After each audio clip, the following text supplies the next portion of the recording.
আসসালামু আলাইকুম। আশা করছি আল্লাহর রহমতে আপনারা সবাই অনেক ভালো আছেন এবং সুস্থ আছেন। তো বন্ধুরা দেখতেই পারতেছেন বাংলাদেশ পল্লী উন্নয়ন একাডেমি। তো এখান থেকে নতুন যে নিয়োগ বিজ্ঞপ্তি প্রকাশ করা হয়েছে, তো এখানে আপনারা আ ২ টি নিয়োগ বিজ্ঞপ্তিতে আবেদন করতে পারবেন। তো একটিতে আপনারা মোট ২২৫ জন আবেদন করতে পারবেন। আর এটিতে আপনারা উপজেলা পল্লী উন্নয়ন কর্মকর্তা, সহকারী পল্লী উন্নয়ন কর্মকর্তা, গবেষণা কর্মকর্তা এই ৩ টা পদে আবেদন করতে পারবেন। তো এখানে কোন পদে কতগুলো লোক নিয়োগ করা হবে, বেতন স্কেল কত, শিক্ষাগত যোগ্যতা, আবেদনের সময়সীমা, আবেদন করতে কত টাকা খরচ পড়বে, আবেদন করতে কি কি কাগজপত্র লাগবে সবকিছু আজকের এই ভিডিওতে থাকবে। আশা করব ভিডিওটা আপনারা প্রথম থেকে শেষ পর্যন্ত দেখতে থাকবেন। তো ভিডিওটি শুরু করার আগে ছোট্ট একটু অনুরোধ, আমার ইউটিউব চ্যানেল আনলিমিটেড জব ইনফোভিটি চ্যানেলটা অবশ্যই আপনারা সাবস্ক্রাইব করে রাখবেন। তো বন্ধুরা চলুন আজকের এই ভিডিওটি শুরু করা যাক। তো বাংলাদেশ পল্লী উন্নয়ন বোর্ডের যে রাজস্ব বোর্ডের যে বাজেটকৃত শূন্য পদ রয়েছে, তো এখানে ১ নম্বর যে পদ রয়েছে এটা হচ্ছে উপজেলা পল্লী উন্নয়ন কর্মকর্তা। এখানে বেতন স্কেল ধরা হয়েছে ২২,০০০ থেকে ৫৩,০৬০ টাকা। তো এখানে পদ সংখ্যা ধরা হয়েছে ২৩ জন।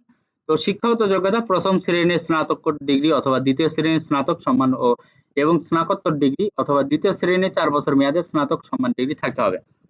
এরপরে ২ নম্বরে আছে সহকারী পল্লী উন্নয়ন কর্মকর্তা। এখানে বেতন স্কেল ধরা হয়েছে ১৬,০০০ থেকে ৩৮,৬৮০। তো এখানে মোট ৬৫ জন লোক নিয়োগ করা হবে। তো শিক্ষাগত যোগ্যতা স্নাতকোত্তর ডিগ্রি অথবা ৪ বছর মেয়াদের স্নাতক সম্মান ডিগ্রি থাকতে হবে। এরপর ৩ নম্বরে আছে গবেষণা কর্মকর্তা। তো এখানে বেতন স্কেল ধরা হয়েছে ১৬,০০০ থেকে ৩৮,৬৮০। তো এখানে ২ জন লোক নিয়োগ করা হবে। তো শিক্ষাগত যোগ্যতা অর্থনীতি বা পরিসংখ্যানে মাস্টার্স ডিগ্রি থাকতে হবে। তো এখানে আবেদন কিভাবে করবেন, আবেদনের সময়সীমা, তো এই লিংকে ক্লিক করে ওয়েবসাইটে সরাসরি দাখিল করতে হবে আবেদনের। তো এখানে অনলাইনে আবেদনপত্র পূরণ ও ফি জমা দেওয়ার শুরুর তারিখ হচ্ছে ১৫/৭/২০২৪ খ্রিস্টাব্দ সকাল ১০ ঘটিকা এবং অনলাইনে আবেদনপত্র জমা দেওয়ার শেষ তারিখ হচ্ছে ১৪/৮/২০২৪ খ্রিস্টাব্দ বিকাল ৫ ঘটিকা। তো আপনাকে উক্ত সময়ের ভেতর আবেদন করতে হবে। আবেদন জমা দানের শেষ তারিখ ১৪/৮/২০২৪ তারিখ বিকাল ৫টার পরে আপনাকে পরীক্ষার ফি বাবদ যে টাকা সেটা আপনাকে টেলিটক প্রিপেইড নাম্বারের মাধ্যমে পরিশোধ করতে হবে এবং আবেদনপত্রের প্রার্থী তার রঙিন ছবি ৩০০x৩০০ পিক্সেল একটি রঙিন ছবি এবং ৩০০x৮০ পিক্সেল একটি স্বাক্ষর আপলোড করতে হবে। ছবির সাইজ ১০০ কেবি এবং স্বাক্ষরের সাইজ ৬০ কেবি হতে হবে। তো এখন আপনাকে দেখাবো যে এই ৩ টা পদের জন্য আপনাকে কোন পদে কত টাকা ফি প্রদান করতে হবে। এখানে ১ নম্বর যে পদটা রয়েছে এই পদের জন্য আপনাকে ৬৬৯ টাকা ফি প্রদান করতে হবে অফারের যোগ্য। এরপর ২ এবং ৩ নম্বর পদের জন্য আপনাকে ৫৫৮ টাকা ফি প্রদান করতে হবে। এটা সর্বোচ্চ ৭২ ঘন্টার ভেতরে এই ফিটা প্রদান করতে হবে। তো কিভাবে আপনি ফি প্রদান করবেন? এসএমএস এর মাধ্যমে। আপনি এইভাবে এসএমএস করবেন। তো এভাবে এসএমএস করলে আপনাকে আপনার টেলিটক প্রিপেইড নাম্বার থেকে তারা ফি কেটে নিবে।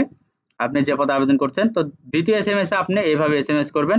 তো এইভাবে এসএমএস করলে কি হবে? এইভাবে এসএমএস করলে আপনাকে একটি তারা ইউজার আইডি এবং পাসওয়ার্ড দিয়ে দিবে। ইউজার আইডি পাসওয়ার্ড দিয়ে আপনি এই লিংকে ক্লিক করে লগইন করবেন।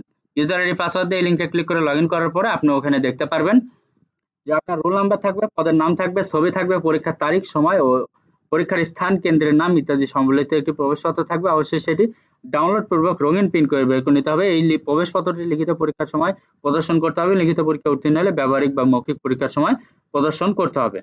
আর শুধুমাত্র টেলিটক প্রিপেইড মোবাইল ফোন থেকে আপনি ইউজার আইডি পাসওয়ার্ড নিতে পারবেন, তাছাড়া কিন্তু পারবেন না। তো বন্ধুরা এই ছিল আজকের নিয়োগ বিজ্ঞপ্তি। তো যদি আপনাদের এখানে শিক্ষাগত যোগ্যতা মিলে এই ৩ টা পদে অবশ্যই আপনারা এখানে আবেদন করবেন, যেহেতু অনেকগুলো লোক নিয়োগ করা হবে। তো এটার প্রথম যে ভিডিও সেটা আমার ইউটিউবে পোস্ট করা আছে, চাইলে দেখতে পারেন। তো বন্ধুরা এই ভিডিওটি দেখে যদি আপনি উপকৃত হতে পারেন অবশ্যই ভিডিওতে আপনি লাইক, কমেন্ট এবং শেয়ার করবেন যাতে আপনি দেখার পাশাপাশি আপনার বন্ধুরা ওখান থেকে দেখে উপকৃত হতে পারে। তো বন্ধুরা সবার জন্য অনেক অনেক শুভকামনা। সবাই ভালো থাকবেন, সুস্থ থাকবেন। আল্লাহ হাফেজ। দেখা হচ্ছে নতুন কোনো ভিডিওতে।